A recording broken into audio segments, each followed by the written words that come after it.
Esse vídeo é uma continuação do vídeo anterior. Caso você esteja entrando aqui pela primeira vez, convido-o a assistir aos vídeos anteriores disponibilizados na playlist. Também peço que se inscreva e ative o sininho para não perder leituras futuras. Obrigado. 7 de abril, sexta-feira. Um estranho silêncio havia caído sobre o acampamento. Eu sabia que aquela noite não iria ser uma noite igual às anteriores, mas, apesar de tudo, notei no ambiente uma pesada turbulência, como se milhares de fantasmas, talvez os mensageiros invisíveis a que o mestre havia aludido, planassem sobre as copas das oliveiras, agitando até as débeis línguas de fogo diante das quais eu permanecia, e senti um frio na espinha. Era meia-noite, o acampamento dormia. Depois que Jesus e seus 3 discípulos haviam entrado no meio do olival, levantei-me e avisei Eliseu de que me dirigiria à extremidade norte do horto. Dei uma rápida olhada nas tendas, no moinho e nos corpos adormecidos dos gregos, e como tudo estava em ordem, encaminhei-me para o muro que bordejava o horto pelo leste, e que eu já havia explorado em primeira visita à propriedade. Davi Zebedeu, antes de desaparecer em costa acima, havia-me dito que ele e João Marcos tinham combinado manter uma vigilância extra. Ele ficaria nas proximidades do cume da colina, e o menino no caminho que serpenteava junto à porta de entrada do horto, e que morria na ponte sobre o barranco de Cedron. De tal forma que, se a polícia do templo tentasse assaltar o horto pelo caminho mais curto, o do Cedron, ou pelo cume do Monte das Oliveiras, um ou outro poderia dar o alerta, mas os acontecimentos iriam desenrolar-se de outra forma. Lentamente procurando ocultar-me no meio da massa de árvores, fui avançando para a gruta, sem perder de vista em nenhum momento o parapeito de pedra. De acordo com as instruções do cavalo de Troia, em observação da oração do horto, como a chamavam os cristãos, deveria ser realizada sem que seus protagonistas tivessem conhecimento ou suspeita de minha presença. Para isso, eu deveria saber com precisão em que lugar permanecia os 3 apóstolos e onde o mestre tensionava orar. Se Jesus, como eu supunha, escolhesse as proximidades da gruta, meu esconderijo seria precisamente aquela parede que cercava a propriedade de Simão, o leproso. Eliseu tinha razão. Como ele havia avisado hora antes, a forte turbulência nos altos níveis da atmosfera, a leste da Palestina, começava a se fazer notar sobre Jerusalém. Um vento cada vez mais insistente e quente agitava a ramaria e silvava um lúgubre presságio por entre os torturosos ramos das oliveiras. Ao alcançar o fundo do horto, descobri subitamente a figura do Galileu em pé, cabeça baixa, quase cravada sobre o peito. Estava, de fato, a 4 ou 5 metros da entrada da gruta, no centro da pequena clareira existente entre o olival e a rocha. Aos pés do mestre estendia-se uma daquelas crostas de cal, cuja brancura era realçada pela lua cheia. Sem perder um minuto, saltei para o outro lado do muro e, arrastando-me entre as moitas, contornei a caverna e me coloquei atrás da enorme canáfistula. Dali, perfeitamente oculto, pude seguir, passo a passo, todos os movimentos e palavras de Jesus. A claridade derramada pela lua me permitiu ver as figuras do mestre comodamente. Todavia, tive de acostumar os olhos à escuridão que dominava a massa das oliveiras, para descobrir, enfim, as silhuetas de Pedro, João e Tiago. Os discípulos haviam se sentado no chão, acomodando-se com seus mantos entre as últimas árvores, a pouco mais de uns 30 passos do Nazareno.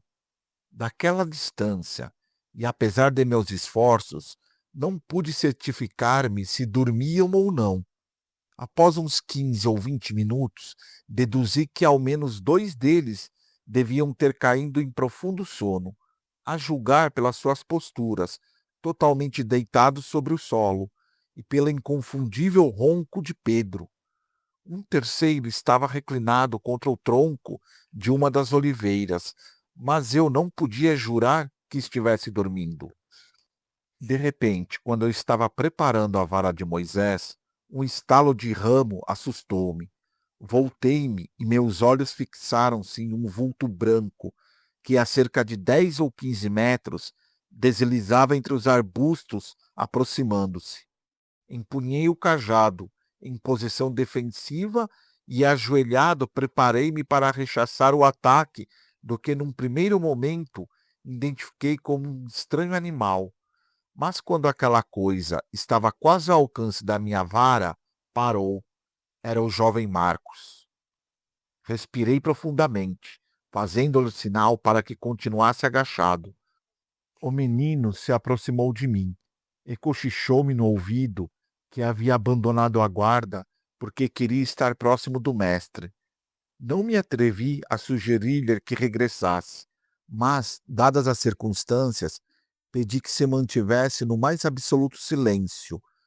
Ao ver Jesus em atitude de oração, Marcos compreendeu e fez um gesto de aprovação. A partir desse momento, e ainda que eu procurasse não perder de vista o impetuoso adolescente, minha atenção concentrou-se no gigante da Galileia. E assim eu estava, quando subitamente Eliseu, fortemente excitado, abriu a conexão auditiva para informar-me de algo que me deixou atônito. O radar do módulo estava recebendo informações de um objeto que voava sobre a região. Mas não é possível, respondi, praticamente metendo a cabeça entre os joelhos de forma que o rapazinho não me pudesse ouvir. Jazão, juro que manobrei a antena e a tela de aproximação do radar. Está codificando o eco metálico. Aí em cima, a uns 6.000 pés, algo se move. Sim, agora vejo melhor. Está em 360 a 30 milhas. Santo Deus, ele parou. Olhei para o firmamento na direção que Eliseu havia indicado, mas nada vi de anormal. A forte luminosidade da lua, cada vez mais alta, dificultava a visão das estrelas. Mas meu companheiro, no berço, tão confuso e perplexo quanto eu, permaneceu com os 5 sentidos sobre aquele insólito visitante. Mas o objeto havia se mobilizado e assim permaneceria durante um bom tempo. Ainda não me havia recuperado da surpresa produzida pela aproximação daquele misterioso objeto voador, quando vi que Jesus desfalecia, cravando os joelhos na terra. O golpe seco contra o solo fez estremecer João Marcos. Nem o menino, nem eu jamais havíamos visto o Galileu com um semblante tão pálido e abatido. Durante vários minutos, permaneceu com o queixo enterrado nas pregas do manto que lhe cobria os ombros e o peito. A profunda inclinação de sua cabeça não me permitia ver claramente seu rosto, embora eu estivesse seguro de que mantinha os olhos fechados. Seus braços imóveis e abandonados ao longo do corpo acentuavam ainda mais aquele repentino desfalecimento. Dali a pouco, muito lentamente, foi levantando a cabeça, até fixar os olhos no céu. O vento havia começado a agitar seus cabelos. Levantando os braços acima do rosto, exclamou com voz apagada e suplicante: Abá, Abá. Fiquei desconcertado. Aquela palavra aramaica que eu havia ouvido em mais de uma ocasião, quando as crianças se dirigiam aos seus pais, significava papai. Era o familiar e conhecido vocativo carinhoso que, por certo, os judeus não empregavam jamais quando se dirigiam a Deus. Por que o utilizava Jesus? Seus olhos também me impressionaram. Aquele brilho habitual havia se esfumado. Agora estavam fundos e sombreados por uma tristeza que, se eu não tivesse conhecido a comprovada coragem daquele homem, juraria que se achava muito próximo do medo. Aba, murmurou de novo, vim a este mundo para cumprir tua vontade, e assim tenho feito. Sei que é chegada a hora de sacrificar minha vida carnal.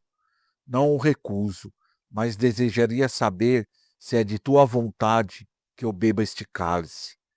Suas palavras retumbaram pelo horto, como um tambor fúnebre. Eu não podia dar crédito ao que estava ouvindo. Estaria Jesus atemorizado? Dai-me a segurança, prosseguiu, de que eu, com minha morte, te satisfaça como o fiz em vida. Suas mãos abertas, tensas e implorantes, foram caindo pouco a pouco, mas seu rosto, tenuemente iluminado pela lua, não se moveu. Sem saber por quê, eu também olhei para as estrelas, esperando que se produzisse algum sinal. Nesse instante, como se tivesse lido meu pensamento, Eliseu abriu a conexão, gritando-me: Jazão! Jazão! Ele se move de novo! Esse objeto está se deslocando, Jazão! Não posso crer! Mudou de rumo! Agora está seguindo a radial 240!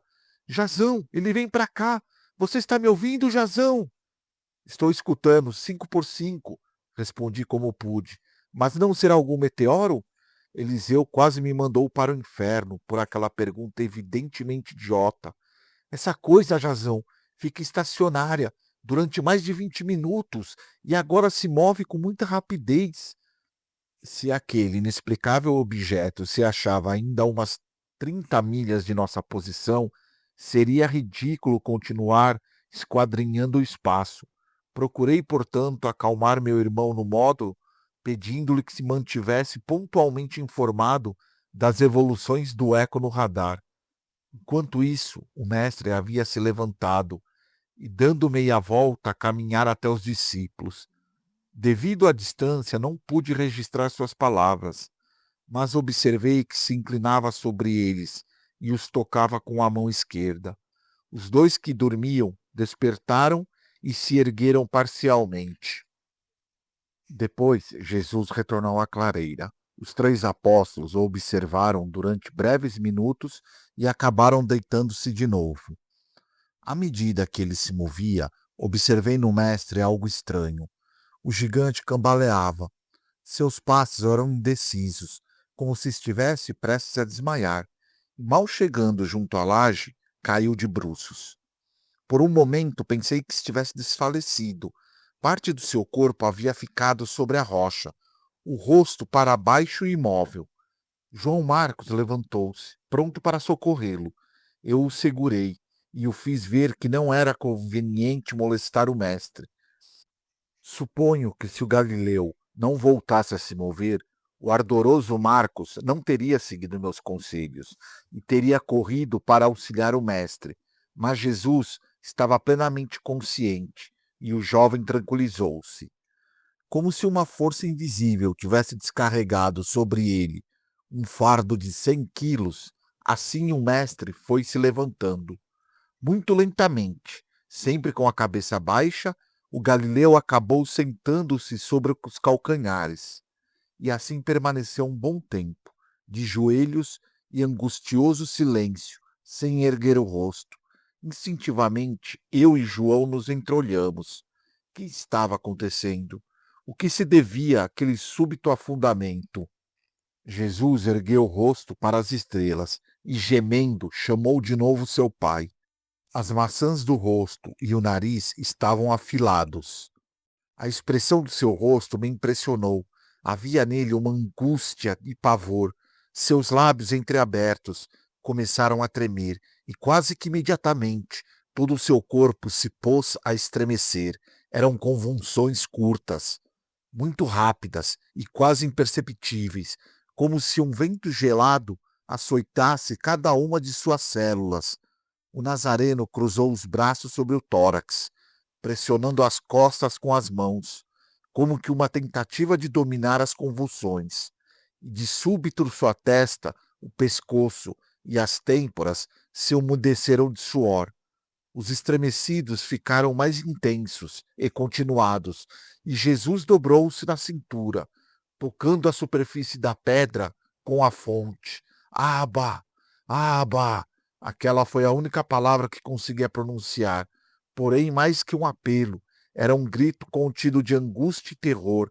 Agora estou certo de que naqueles duros e cruciais momentos, o galileu deve ter experimentado uma pungente e indescritível sensação de solidão, de aflição e talvez, por que não, de medo, ante o que lhe reservara o destino. Seu corpo continuou tiritando, e de repente, num ímpeto, o mestre lançou-se para trás, elevando suas mãos e o rosto. Fiquei petrificado. Toda a sua face, testa e pescoço, assim como as palmas das mãos, haviam enrubescido. A fina película de suor havia se convertido em sangue. João Marcos escondeu o rosto entre as mãos. Do couro cabeludo, grossas gotas de sangue foram escorrendo, deslizando pelos ângulos internos dos olhos e rolando depois pelas faces, até se perderem no bigode e na barba. Algumas gotas permaneciam por segundos nas omissuras dos lábios, convertendo-se depois em fios de sangue que caíam nos músculos do pescoço. Num daqueles estremecimentos, Jesus inclinou-se um pouco a cabeça e a lua arrancou algumas cintilações de seu cabelo. O sangue havia inundado também sua cabeleira. Meio hipnotizado por aquela inesperada reação do organismo de Jesus, quase esqueci de utilizar a vara de Moisés. Então, rapidamente eu posicionei de forma que pudesse filmar a cena e, ao mesmo tempo, iniciar uma exploração de pele e de alguns órgãos internos de Jesus. Como já expliquei anteriormente, o cajado guardava, entre outros dispositivos, um equipamento miniaturizado capaz de emitir esse tipo de onda mecânica ou ultrassom. A cabeça emissora, disposta na parte superior da vara, a 1,70 m da base, havia sido condicionada para capturar as ondas refletidas, ampliando-se proporcionalmente e acumulando a informação na memória de titânio do computador nuclear. Uma vez no módulo, os ultrassons, previamente codificados, podiam ser convertidos em imagens, para análise dos órgãos e das reações fisiológicas do mestre, e assim encontrar explicações. O orifício comum de entrada e projeção desses delicados sistemas havia sido camuflado com uma faixa de pintura preta, e na borda da faixa haviam sido dispostos pelo cavalo de Troia 2 cravos de cabeça de cobre.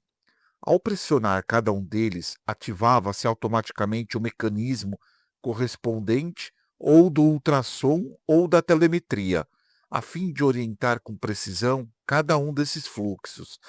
A missão me havia dotado de lentes de contato que chamávamos de crótalos. Essas lentes, do tipo duro, foram fabricadas com um produto de qualidade, muito superior ao que normalmente os laboratórios de ótica utilizam, e que, por seu caráter secreto, não posso revelar. O ideal certamente teria sido óculos de visão noturna, com os quais eu poderia seguir a trajetória do laser infravermelho, assim como as mudanças de cor no corpo do Nazareno, consequência das variações de sua temperatura corporal e das diferentes alterações fisiológicas provocadas pelas torturas, mas obviamente isso não era possível. Então o projeto Cavalo de Troia desenhou essas lentes totalmente transparentes, as quais, uma vez ajustadas aos olhos, permitiam o acompanhamento sem levantar perigosas suspeitas entre as pessoas da época. Procurando dar as costas a João Marcos, apanhei o pequeno estojo que continha as crótolas e as adaptei aos meus olhos. O espetáculo que se ofereceu aos meus olhos, embora na realidade eu devesse dizer ao meu cérebro, foi quase dantesco. O rosto, pescoço e mãos de Jesus tornaram-se de uma cor azul esverdeada, consequência da queda de sua temperatura nas zonas correspondentes, provavelmente pelo efeito refrigerante do suor do sangue que emanavam de seus poros. A túnica emitia um branco muito mais intenso, enquanto o manto tinha tonalidade mais escura, quase preta. A folhagem verde do olival explodia em um vermelho indescritível. Ao pressionar a cabeça do cravo para sua segunda posição, a mais profunda, surgiu da parte superior da vara de Moisés um finíssimo raio de luz avermelhada.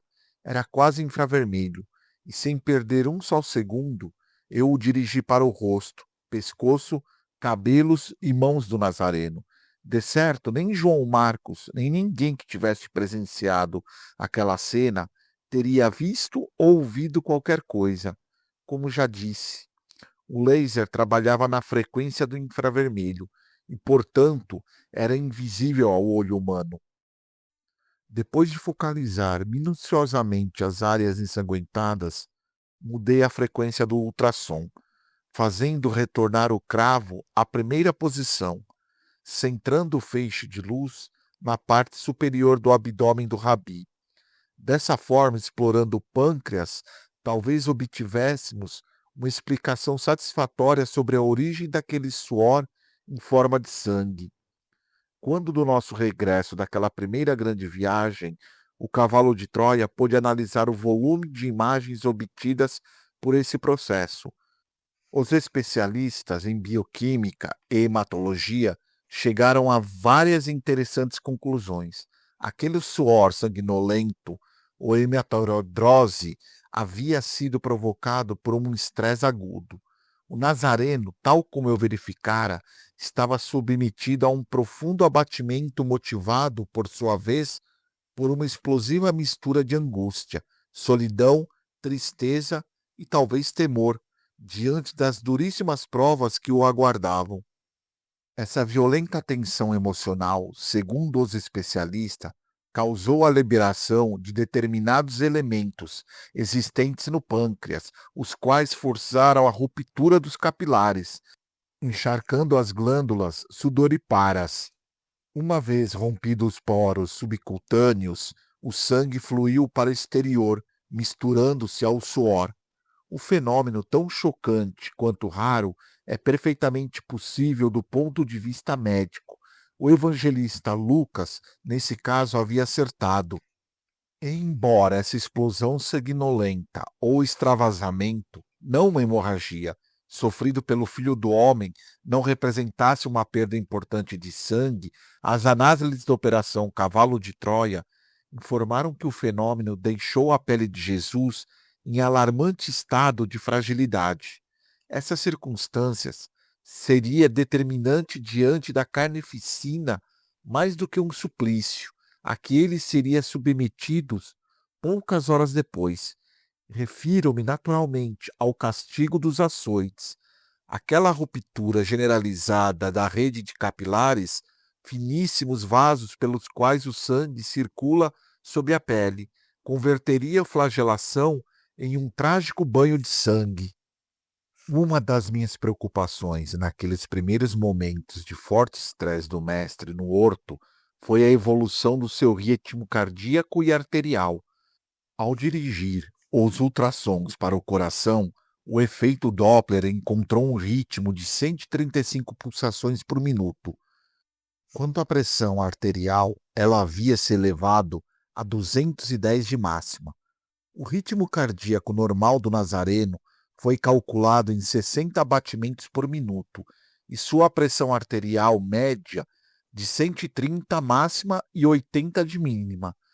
Aquilo significava, evidentemente, uma profunda alteração orgânica. Os especialistas do cavalo de Troia acharam mesmo assim que, diante da resistência arterial periférica, a descarga prévia de adrenalina na corrente sanguínea daquele homem pode ter sido de ordem de 10 microgramas por quilo por minuto. Pouco a pouco, depois de 10 ou 15 minutos, à medida que o ânimo do Rabi foi serenando, seu ritmo cardíaco e arterial foi recobrando a normalidade. No entanto, aquela dura prova, na opinião dos peritos de nutrição, significou o esgotamento das 750 calorias recebida pelo organismo na ceia recente. O estresse deve ter representado um consumo de calorias sensivelmente superior a essa quantidade, razão pela qual o Nazareno, na opinião dos médicos do projeto, começou a queimar suas reservas naturais, possivelmente a partir de 1 ou 2 horas da madrugada de sexta-feira. O estado do mestre, do ponto de vista exclusivamente médico, começava a ficar delicado. 15 ou 20 minutos depois de iniciado aquele primeiro exame à base de ultrassom, desconectei o laser, desfazendo-me dos crótalos.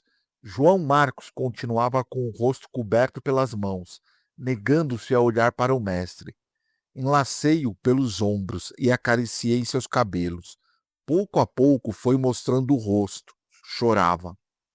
Na clareira, o Galileu começava a baixar as mãos. As convulsões tinham cessado, e também o fluxo de sangue. Alguns jorros mais fortes já haviam coagulado. Se o mestre não se lavasse, o sangue seco converteria seu belo rosto em uma máscara. Jesus levantou de novo seus olhos para o firmamento e, com voz alta, mais serena, praticamente repetiu sua primeira oração: Pai, sei muito bem que é possível evitar este cálice. Tudo é possível para ti. Mas eu vim para cumprir tua vontade, e não obstante seja amarga, eu o beberei, se for o teu desejo. Entre essa segunda oração, não sei se devo qualificá-la assim, e a primeira, observei uma notável mudança, tanto no estado emocional do mestre, como em sua postura diante dos eminentes acontecimentos, enquanto em suas primeiras palavras flutuava a dúvida. Nessa segunda ocasião, o Galileu parecia ter superado a parte da inquietação, mostrando-se definitivamente decidido a assumir sua sorte. É possível que essa mudança mental fosse responsável, em boa medida, por sua gradual tranquilização, mas tudo isso, naturalmente, são apreciações muito subjetivas. O certo é que, empenhado em minhas primeiras verificações médicas e atento às palavras de Jesus, quase me havia esquecido de Eliseu e da aproximação daquele enigmático objeto voador. Mas meu companheiro não tardou a lembrar-me. Atenção, Jazão, essa coisa abandona o estado estacionário e se move de novo, por todos os... A transmissão de meu companheiro foi interrompida por breves segundos. Por fim, Eliseu, muito alterado, prosseguiu. Caiu como um cubo. Jazão, esse enigma desceu ao nível 30 em um segundo. Pode ser. Se continuar baixando, eu o perderei. Não, não. Neste momento ele se mantém, mas se dirige para nós. Colando meus lábios ao tronco da canefestila, perguntei. Entendi. 30? Afirmativo, respondeu Eliseu. É 30 e continua se aproximando em radial 100. O radar estima sua posição em 10 milhas. Se ele não mudar de rumo, logo você o verá. Mas por mais que olhasse, não conseguia distingui-lo. Foi então que, ao levantar os olhos para as estrelas, percebi outro estranho fenômeno. A ramagem da corpulenta árvore atrás do qual eu me ocultava havia ficado subitamente imóvel. O vento cessara. Não vi movimento algum nas copas das oliveiras, nem nas moitas que nos rodeavam. Os cabelos de Jesus já não se moviam. Um tanto alarmado, perguntei a Eliseu sobre a velocidade e direção do vento. A 40 mil pés, 120 graus, respondeu meu irmão. Mas espere, no nível 10 desapareceu, não entendo. De repente, à minha esquerda, aproximando-se do rumo leste, distingui um ponto de luz que se deslocava sobre o cume do Monte das Oliveiras. Vinha diretamente para nossa posição, e com uma trajetória que à primeira vista pareceu-me horizontal em relação ao solo. Atônito e meio gaguejando, pressionei o ouvido direito. Eliseu, estou vendo, às 9 da minha posição, traz rumo leste. Mas por todos os diabos, que é isso? A resposta do módulo serviria para confirmar que eu não estava sendo vítima de uma alucinação. Afirmativo, exclamou Eliseu, tão surpreso quanto eu. A tela da altura continua detectando no nível 10. Agora acaba de sobrevoar o berço. Está colimado. Mas que acontece? A comunicação voltou a se interromper. Foram segundos eternos. Entretanto, aquela luz havia alcançado a nossa vertical e estacionara. Jazão, retornou por fim o companheiro. Você está me ouvindo? Afirmativo, respondi. Nós temos sobre nossas cabeças. Jazão, algo está ocorrendo no radar. Essa coisa está me bloqueando. Está baixando de nível. Negativo, respondi sem perder de vista a luz. Parece que está estacionário. Mal eu havia terminado de transmitir essas palavras a Eliseu, quando em décimos de segundos a luz efetuou uma queda livre, imobilizando-se talvez a 50 ou 100 metros sobre a clareira. Foi tudo tão vertiginoso que não tive tempo para nada, fiquei paralisado. E como eu, João Marcos, e suponho todos os que achavam ao redor do mestre, eu continuava absolutamente consciente. Via, escutava, mas não conseguia mover um músculo. Meu aparelho locomotor não obedecia aos impulsos do meu cérebro e da minha vontade. Era inútil forçá-los. A proximidade daquela luz circular, de um branco superior ao da solda altalgênica e potentíssima, havia nos imobilizado. Durante os segundos que aquilo durou, pude ouvir a voz do meu companheiro, que do módulo, extremamente preocupado, não fazia outra coisa senão me chamar. Mas já disse, apesar dos meus esforços, eu não conseguia articular uma só palavra. Quase ao mesmo tempo que aquela massa luminosa, de mais de 50 metros de diâmetro, pairava em estado estacionário sobre o lugar, uma espécie de cilindro luminoso partiu do centro do disco, iluminando Jesus e tudo o que circundava, num raio de cerca de 65 metros. O mestre, com o rosto erguido, não parecia alarmado e continuou de joelhos. Minha confusão não tinha limites. Como era possível que o mestre não se sentisse aturdido e atemorizado como eu? Aquele medo que me havia invadido era compartilhado plenamente por meu jovem companheiro, a julgar pela postura em que havia permanecido. A fulminante descida da luz havia feito o menino levar os braços sobre a cabeça, em um movimento de reflexo para se proteger. E assim ele continuou, com o corpo encolhido e o rosto apontado para a massa luminosa. Não consigo entender como tinha chegado até ali, mas quase no mesmo instante em que o cilindro de luz branca tocou a clareira, uma figura humana, isso pelo menos foi o que me pareceu, surgiu sobre a laje de pedra e se aproximou imediatamente de Jesus. Estava de costas para mim, e certamente, apesar da luz ofuscante que inundava a área, sua estrutura física tinha de ser sólida e consistente. Uma prova disso é que, ao chegar à altura do mestre, ocultou-o com seu corpo. Foi o pavor que possivelmente aguçou ainda mais os poucos sentidos que eu ainda controlava. Toda a minha atenção foi polarizada pela figura daquele ser. Era muito alto, muito mais do que Jesus. Talvez tivesse mais de 2 metros. Não se vestia como nós.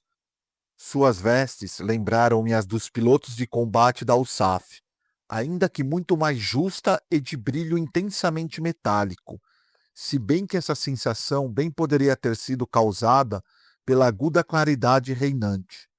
O uniforme parecia ser de uma só peça, com um cinto relativamente largo e da mesma tonalidade, semelhante à do alumínio, que do resto do traje, as calças, isso me chamou muita atenção, estavam recolhidos no interior da bota, de meio cano e de cor dourada. Quanto à cabeça, só pude ver a região occipital e a nuca. Tinha cabelos brancos, lisos e abundantes, caindo sobre os ombros. Sem dúvida, tratava-se de indivíduo musculoso e de ombros largos. Embora o silêncio reinante fosse total, não consegui ouvir palavra alguma. Ignoro se houve conversação. Só o que pude perceber foi o movimento do braço direito daquele ser dirigido para Jesus, que provavelmente ainda continuava de joelhos. Não fosse por Eliseu, e não teria sido possível calcular o tempo transcorrido.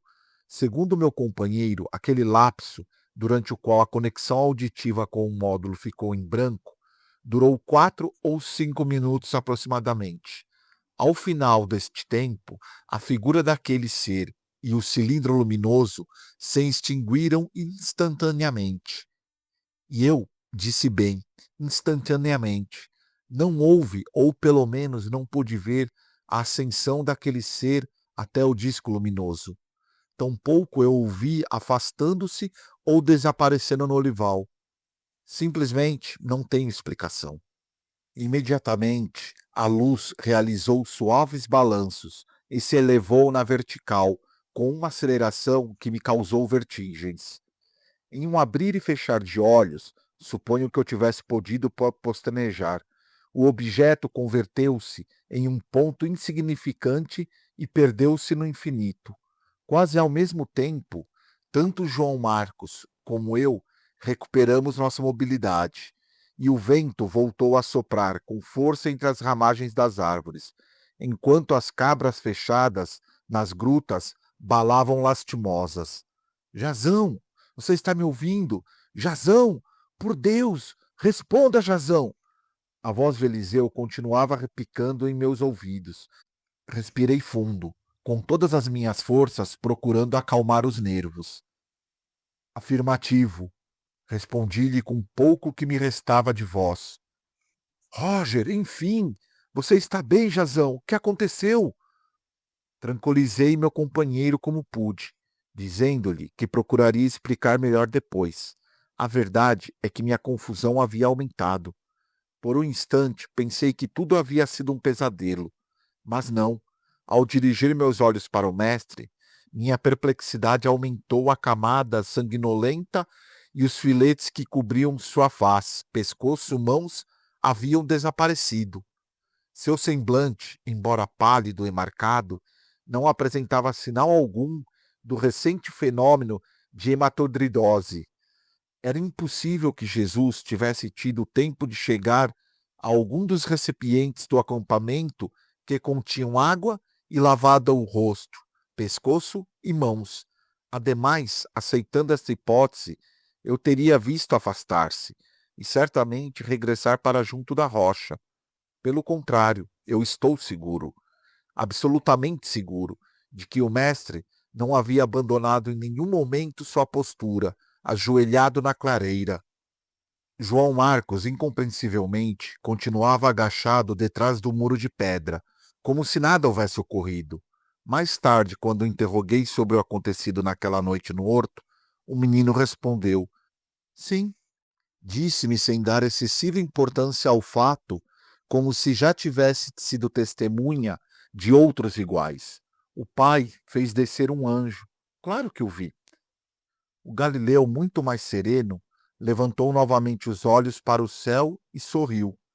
Depois, com passo firme, levantou-se e caminhou até a horda do olival. Não sei como, mas a súbita presença daquele anjo, daquele astronauta, ou fantasma, ou o que quer que fosse, havia influído decisivamente no ânimo do Filho do Homem. A expressão do evangelista, e um anjo o reconfortou, não poderia ter sido mais apropriada.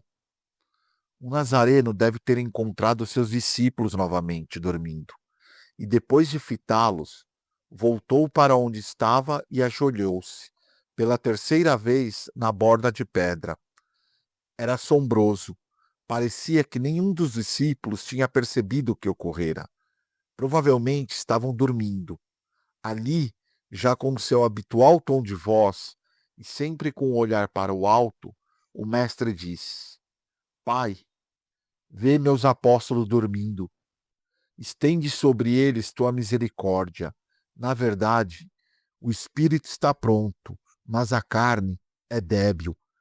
Jesus ficou em silêncio e inclinou a cabeça para baixo, com os olhos fechados.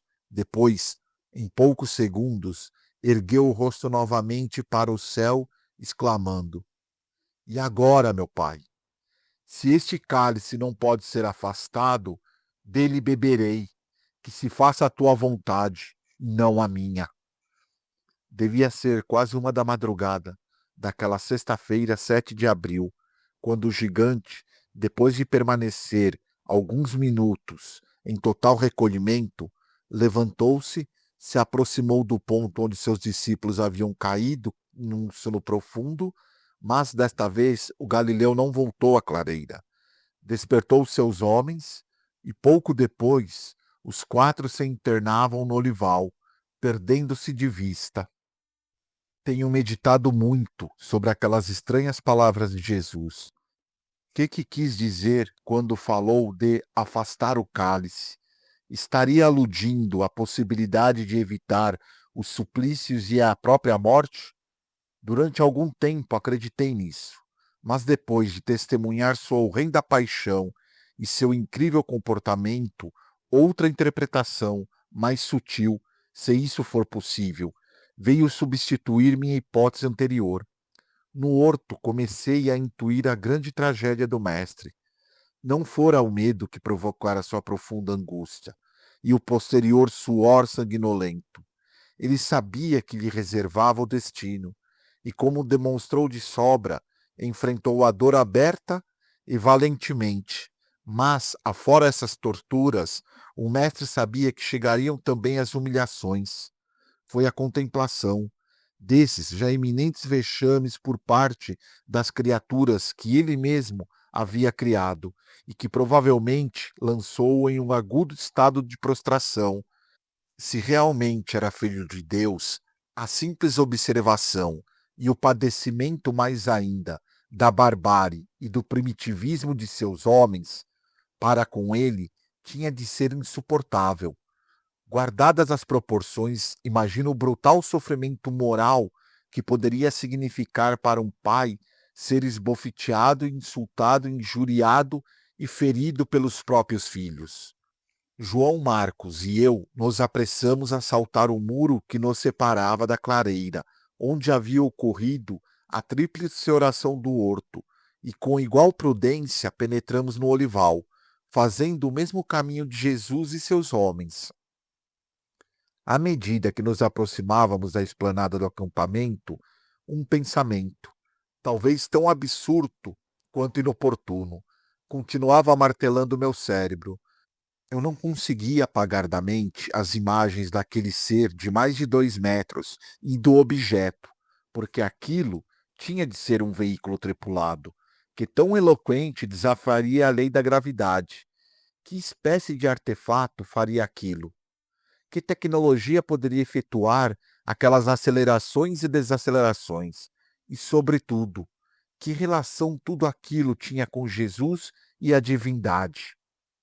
Eu teria dado 10 anos de minha vida para registrar a conversa entre o mestre e aquele misterioso ser. Então eu maldisse minha má estrela que não me permitiria contemplar os rostos de ambos os personagens e tentar pelo menos interpretar o ocorrido entre eles. Desde então, uma aguda incerteza se aninhou em meu coração. Poderia ter sido um anjo? Se realmente era um anjo, quão longe da verdade estão os teólogos? Quando, enfim, chegamos ao acampamento, tudo continuava mais ou menos normal. Os discípulos do Mestre, profundamente adormecidos, permaneciam alheios a tudo que acabava de acontecer a poucos metros das tendas. E digo que tudo continuava mais ou menos normal, porque, coincidindo com os nossos retornos, 2 dos agentes secretos de Davi Zebedeu entravam também no horto, ofegantes e excitados. Perguntaram por seu chefe. Foi João Marcos quem lhes indicou o lugar em que ele montava a guarda. O mestre, entre mentes, havia aconselhado Pedro, João e Tiago a irem dormir, mas os apóstolos, talvez refeitos pelo curto, mas profundo período de sono de que haviam desfrutado nas proximidades da gruta e cada vez mais nervosos diante da súbita chegada dos mensageiros, não capitularam. O ardoroso Pedro, sem poder resistir à tentação, interrogou um dos agentes de Zebedeu, e o homem, encurralado pelas perguntas de Simão, acabou por informar-lhe que um pelotão de sicários de Sinédrio e uma escolta romana se dirigiam para ali. Pedro retrocedeu com o rosto decomposto, e quando tentou entrar nas tendas para despertar seus companheiros, Jesus se interpôs em seu caminho e lhe ordenou que ficasse quieto. A recomendação do Galileu foi tão categórica que os discípulos ficaram como que cravados no solo. Os gregos que acompanhavam ao ar livre Também foram despertados pela precipitada chegada dos agentes de Zebedeu, e não tardaram em rodear Jesus e os 3 apóstolos, interrogando-os. Mas o mestre, que havia recobrado sua calma habitual, pediu-lhes que se acalmassem e voltassem para junto do moinho de azeite. Nenhum dos presentes se moveu. O Nazareno compreendeu a atitude de seus homens e, sem mais palavras, afastou-se do grupo. Abandonou o acampamento em grandes passadas. Durante alguns segundos, os gregos e os apóstolos hesitaram, e mais uma vez foi o jovem João Marcos quem tomou a iniciativa. Num ímpeto, escapou do horto e desapareceu colina abaixo. Aquela inesperada reação de Jesus, saindo do horto do Getsemane, surpreendeu-me. Segundo os evangelhos canônicos, fonte informativa primordial, a prisão deveria ocorrer ali mesmo. Todavia, o Nazareno acabava de abandonar Getsemane. Sem pensar 2 vezes, segui os passos de João Marcos, sem me preocupar com os 3 apóstolos e os gregos, que haviam ficado imóveis no centro do acampamento.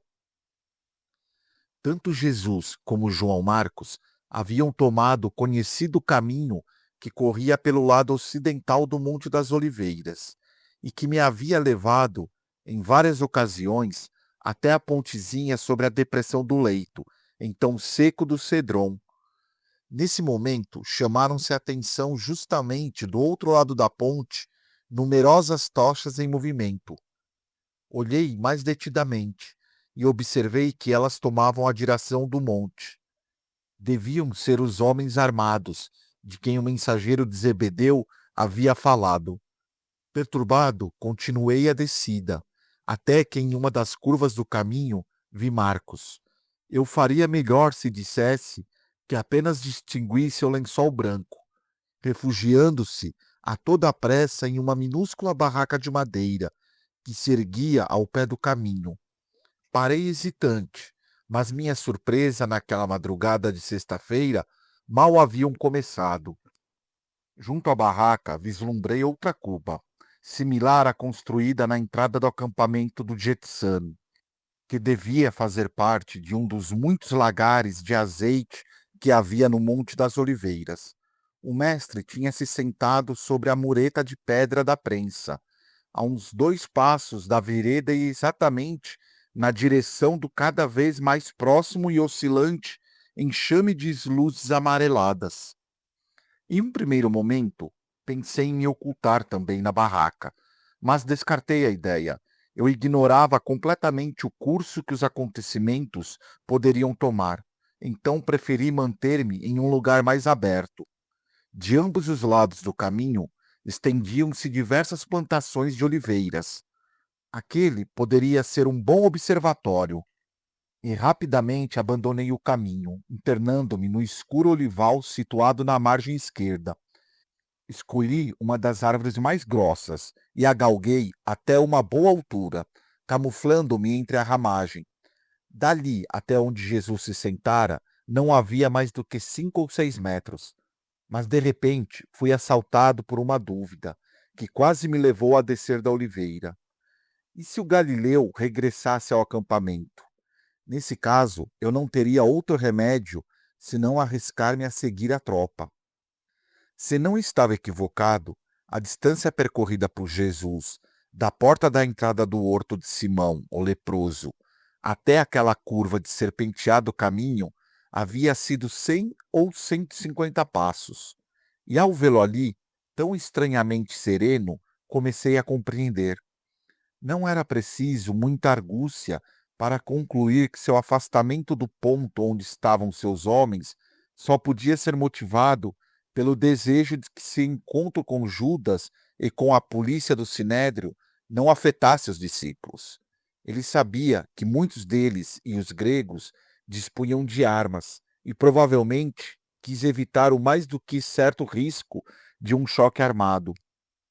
Se não me falhava a memória, no acampamento devia haver, naquele momento, ao redor de 60 homens. Qualquer um deles, Pedro ou Simão, o Zelote, por exemplo, que sacasse uma espada poderia provocar um sangrento combate.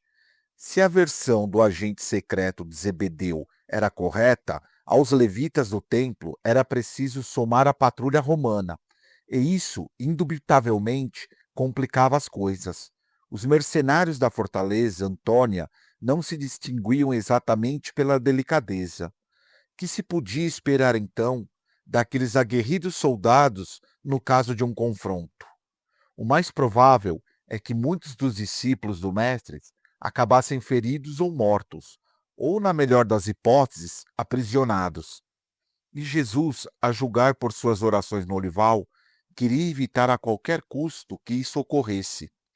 O que seria de sua missão e da futura propagação do Evangelho do Reino se aqueles diretamente encarregados da pregação caíssem em Getsâmine naquela noite? As tochas apareciam e desapareciam entre as árvores, mas se aproximavam cada vez mais. Pedi a Eliseu que me informasse a hora certa. Era 1h15 da madrugada. A lua continuava brilhante, com todo o seu esplendor, proporcionando uma visibilidade mais que aceitável. De repente, quando o cacho de tochas se achava ainda a uma certa distância do moinho sobre o qual Jesus aguardava, eu vi surgir na vereda um indivíduo que corria em direção ao acampamento. Jesus, ao vê-lo, ficou de pé e postou-se no centro do caminho.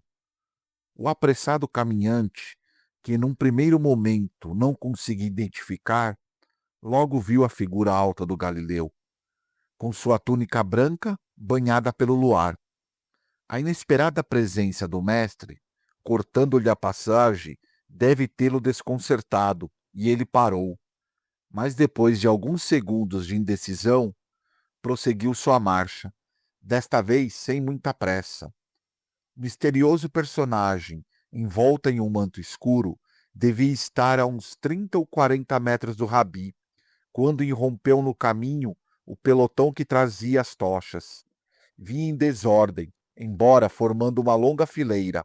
À primeira vista, o número de indivíduos podia ser calculado em meia centena. À medida que se aproximavam, pude distinguir entre os homens da frente cerca de 30 soldados romanos. Vestiam o mesmo uniforme que eu havia visto entre os soldados da Torre Antônia e estavam armados de espadas, algumas lanças e escudos. Imediatamente atrás, quase misturados aos primeiros, vinha um tropel de 40 ou 50 policiais do templo, na maioria armados de bastões e maças com cravos. Minha surpresa chegou ao máximo quando à minha direita surgiram outras tochas, espalhadas entre as oliveiras.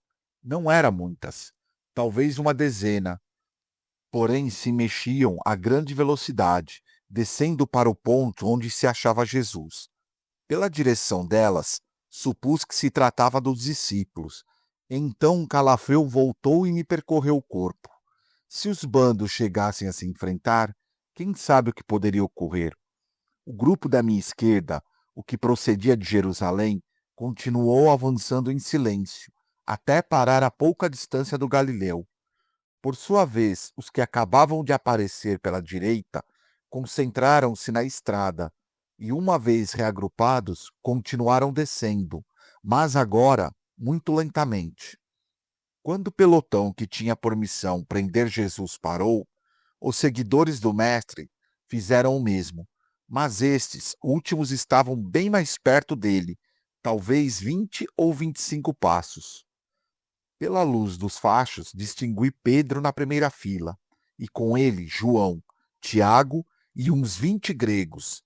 Todavia, por mais que forçasse a vista, não vi Simão, o zelote, nem tampouco os demais apóstolos e discípulos.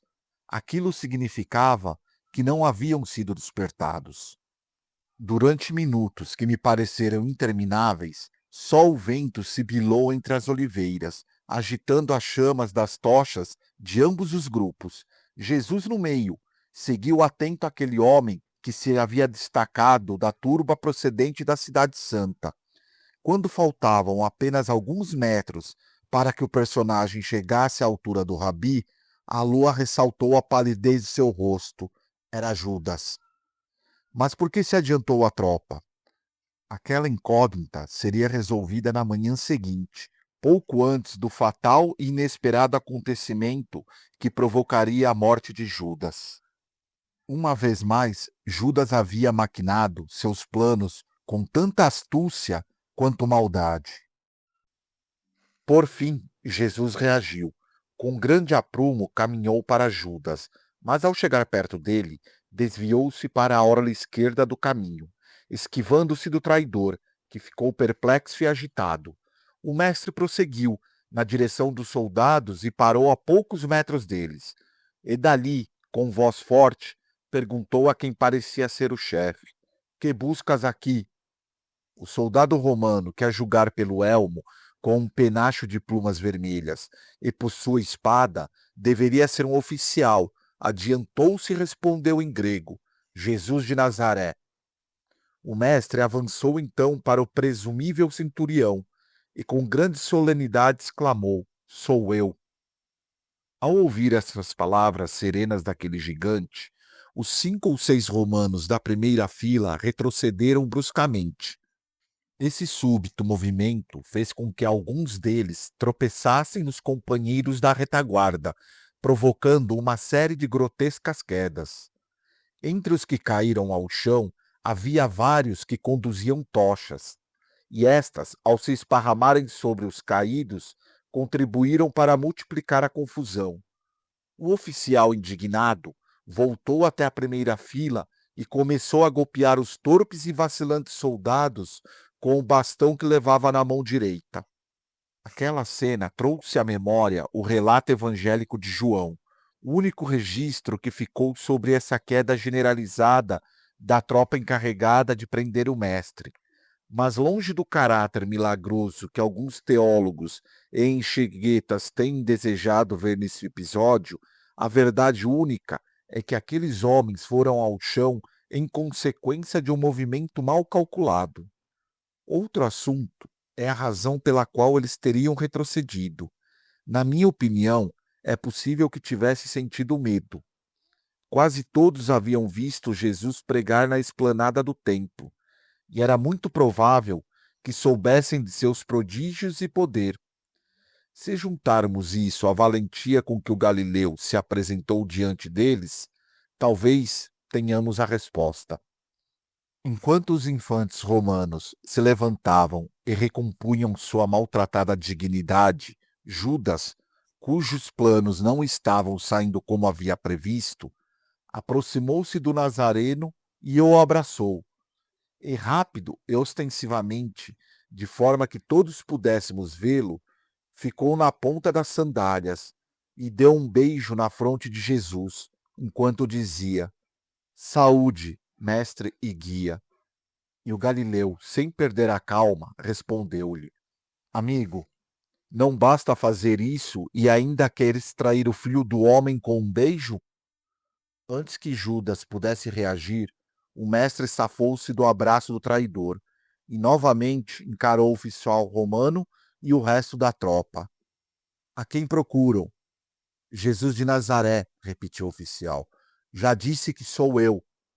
Portanto, prosseguiu Jesus, se procuras por mim, deixa que os demais sigam, cada um seu caminho. Estou disposto a te acompanhar. O oficial achou razoável o pedido do Nazareno, colocou-se ao seu lado, mas quando se dispunha a regressar a Jerusalém, um dos guardiões do Sinédrio saiu do pelotão, lançando-se sobre Jesus.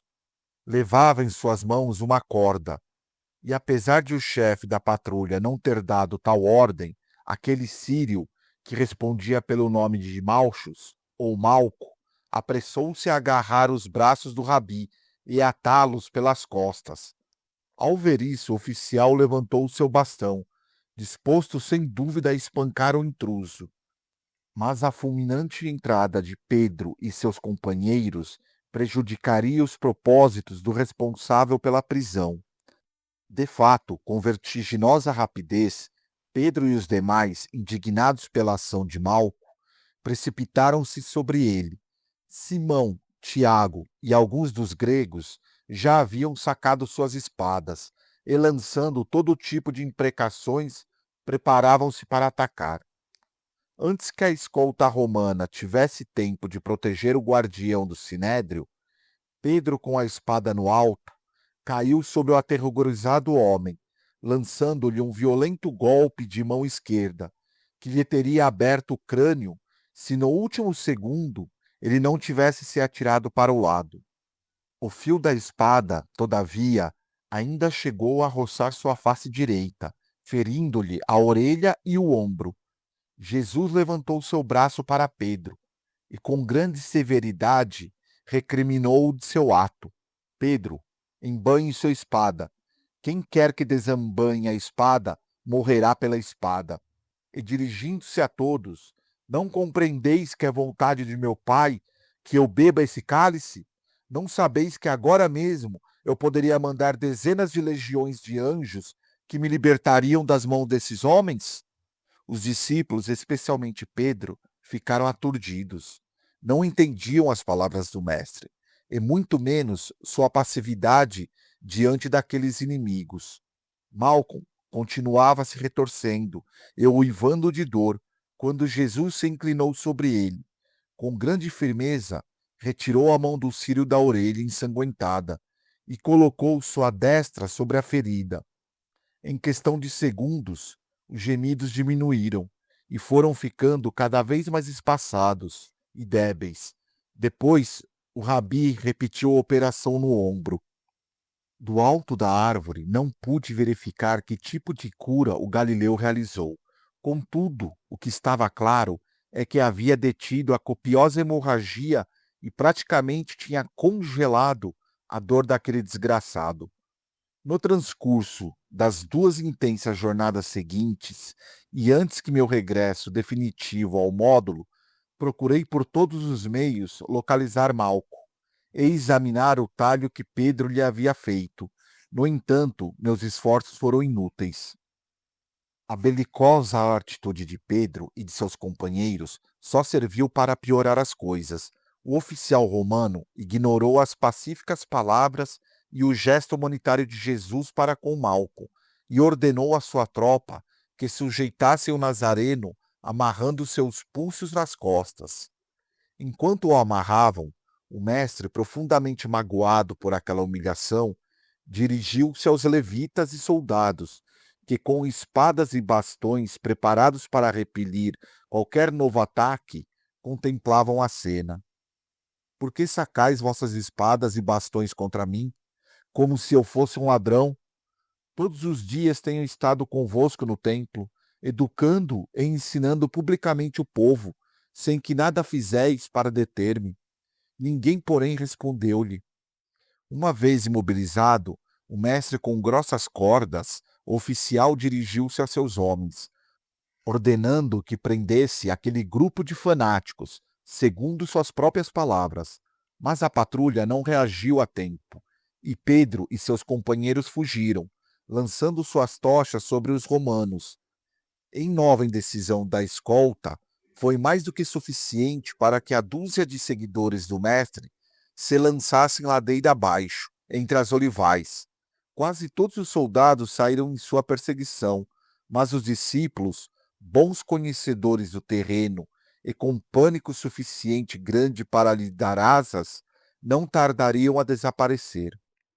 A prova é que depois de 5 ou 10 minutos, a tropa voltou ao caminho e iniciou o retorno a Jerusalém. O mestre, fortemente escoltado, logo desapareceu com o grupo em uma curva do caminho. Faltavam 10 minutos para as 2 da madrugada. O vozerio foi se dissipando, e ali fiquei eu, com o coração oprimido, imerso num silêncio de morte. Mas era preciso continuar minha missão. Assim, procurando não fazer ruído, desci da oliveira.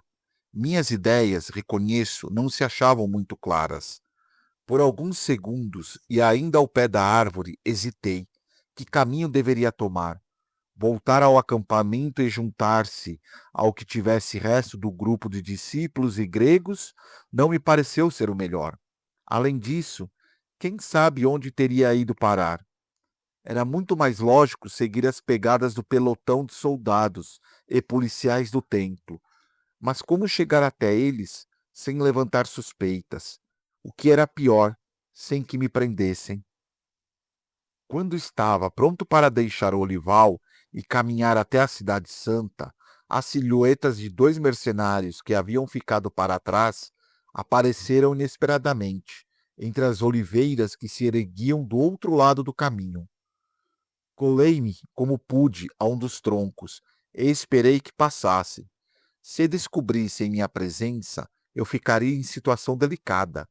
Mas no momento em que os soldados entravam na vereda, João Marcos, que também havia ficado escondido durante todo o acontecimento, assomou silenciosamente à porta da barraca. Aquilo foi sua perdição. Os romanos viram seu ostentoso lenço branco e precipitaram-se sobre o menino.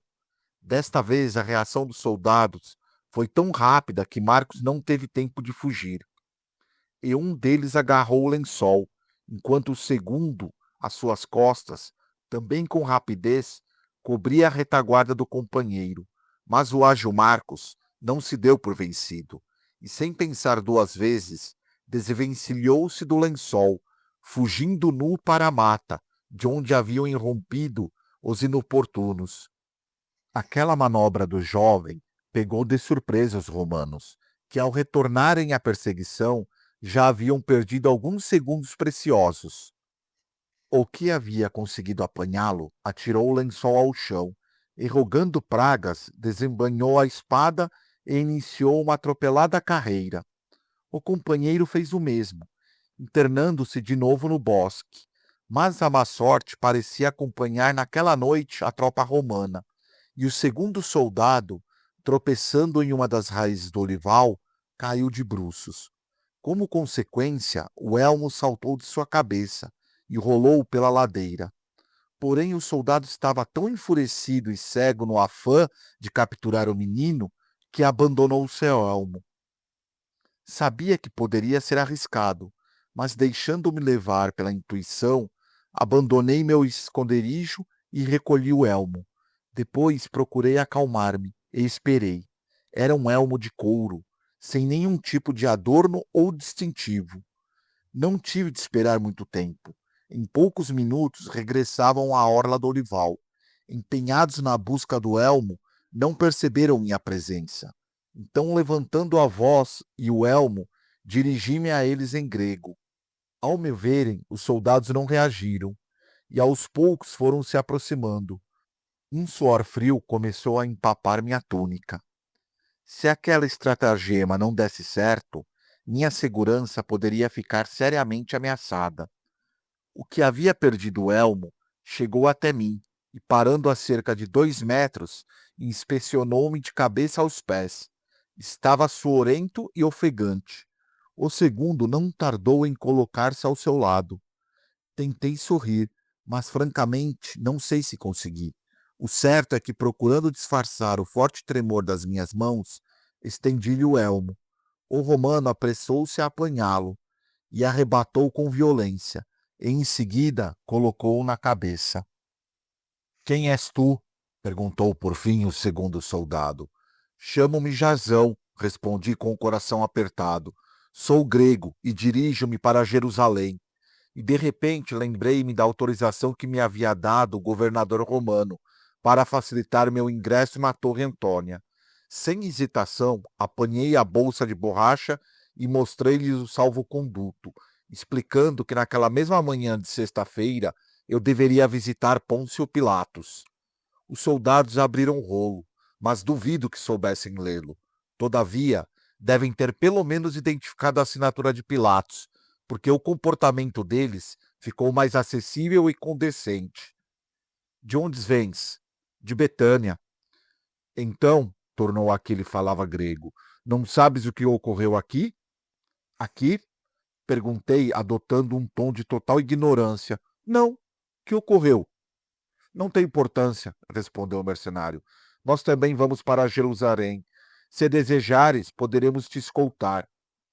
Fiquei encantado com a resposta, mas quando tudo parecia solucionado, o soldado que havia perdido o elmo tomou a lança do companheiro e, sem mais, inclinou-a sobre meu peito. Fiquei paralisado, mas ao olhar de novo o infante, aquele rosto me pareceu familiar. O soldado acabou sorrindo. Claro, recordei-me imediatamente.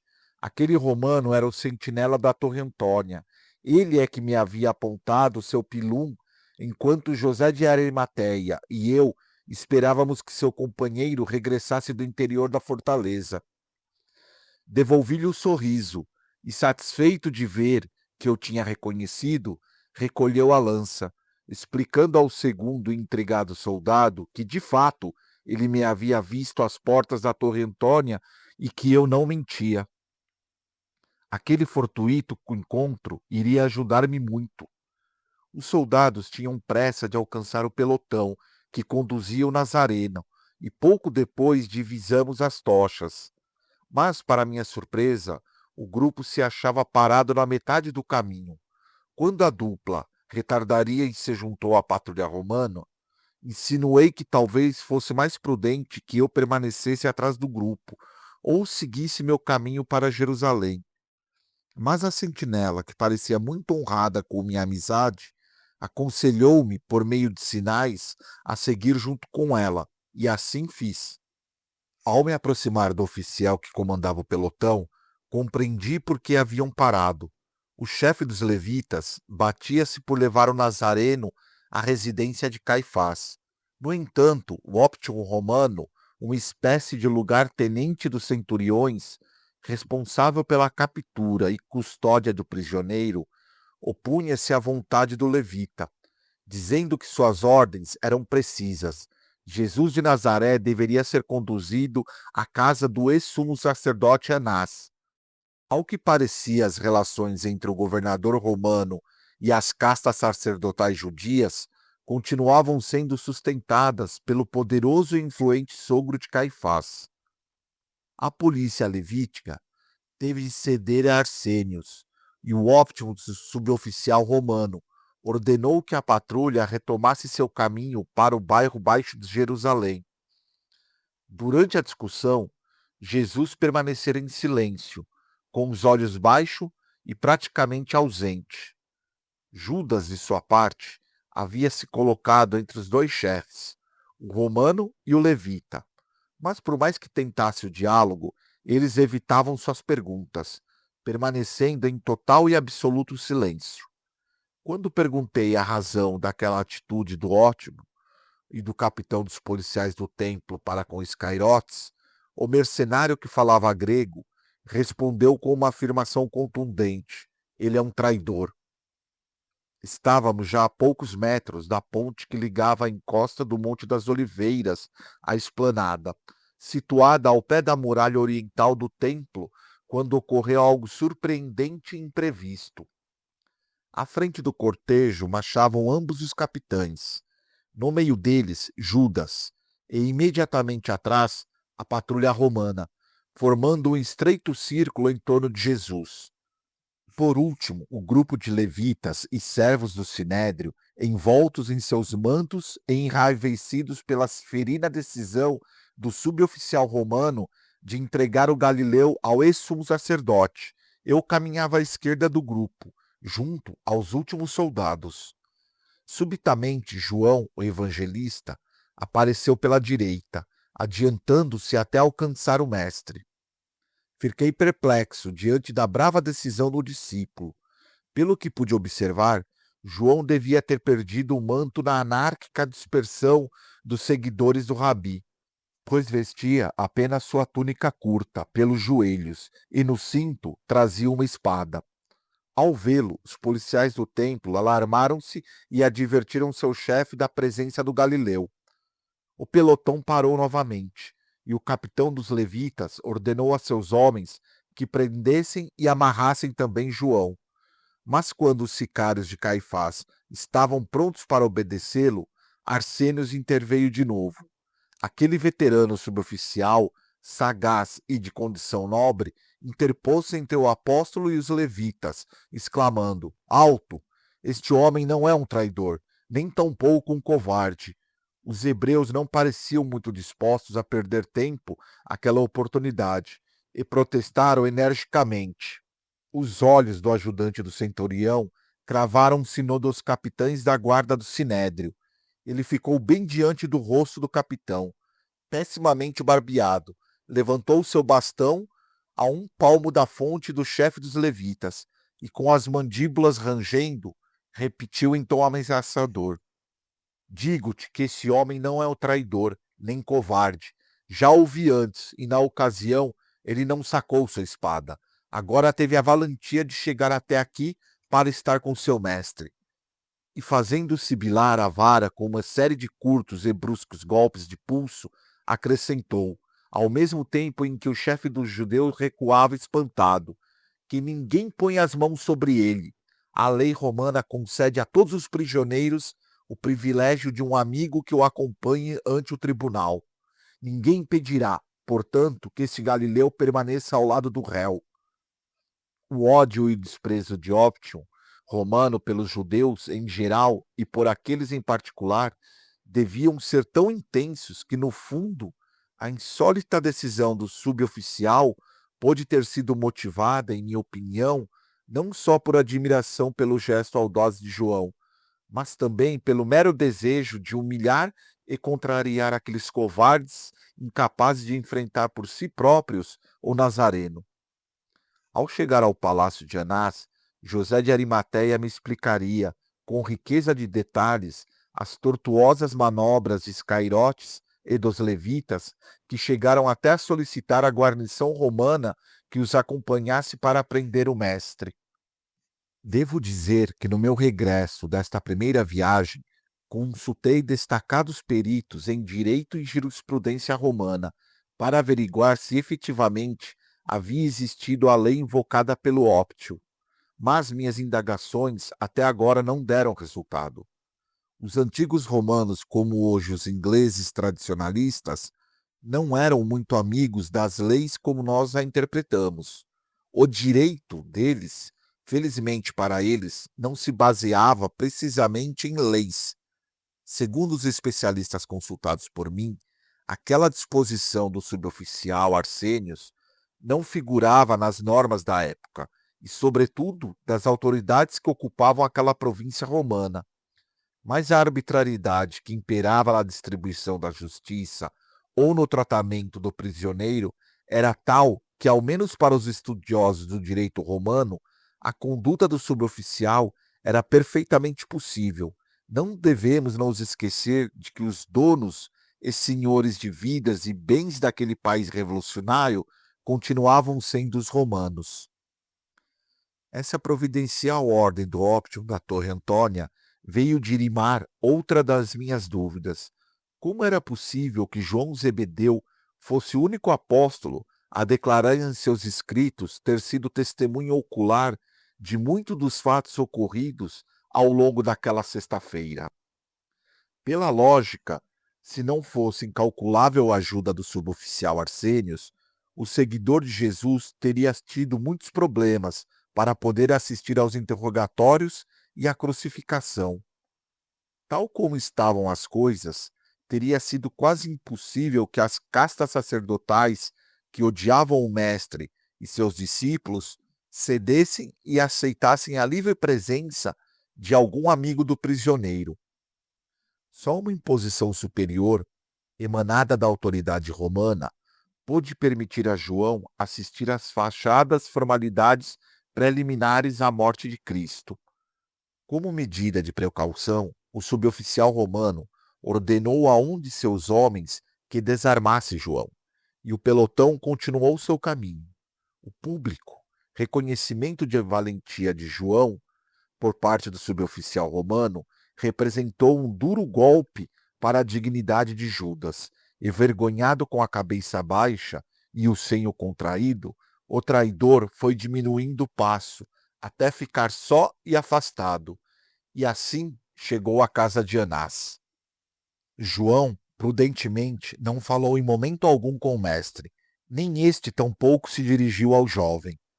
As circunstâncias não aconselhavam, mas quando atravessamos as ruas desertas de Jerusalém, Manobrei para me colocar ao lado de João e lhe perguntar pelo resto dos homens, e especialmente por que ele havia tomado a arriscada decisão de unir-se a Jesus.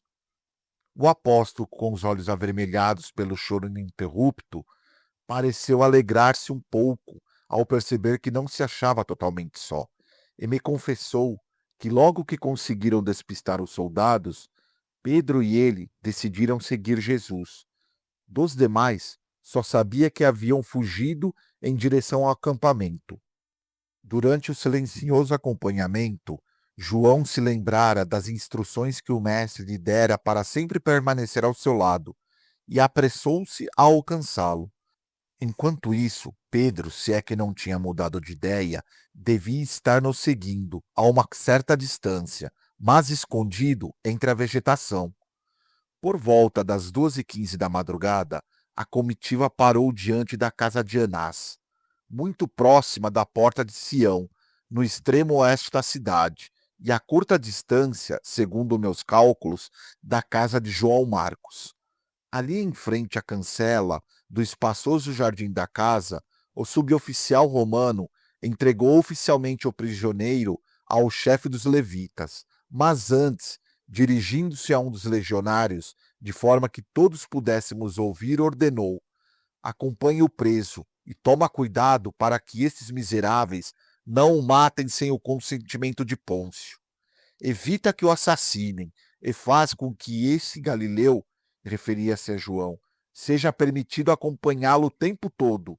Observa bem tudo o que aconteça. E dando meia volta, afastou-se do lugar junto com o pelotão. Ao despedir-me dos 2 mercenários, coloquei dissimuladamente várias moedas de prata entre seus dedos, agradecendo-lhes a ajuda e pedindo que antes de partissem para a fortaleza, pedissem ao companheiro que havia sido designado por Arsênio para proteger Jesus e João, que me permitisse fazer-lhe companhia. Os infantes sorriram, e sem fazer perguntas, o que falava grego estendeu-se com os soldados para que meus desejos fossem cumpridos. Outro oportuno e discreto denário de prata na mão deste último acabou por afastar quaisquer suspeitas ou receios. No momento, minha presença na casa de Anás estava garantida. A leitura desse livro continuará no próximo vídeo. Se você chegou até aqui, peço que deixe seu joinha e se inscreva em nosso canal para não perder os próximos vídeos. Obrigado e até a próxima!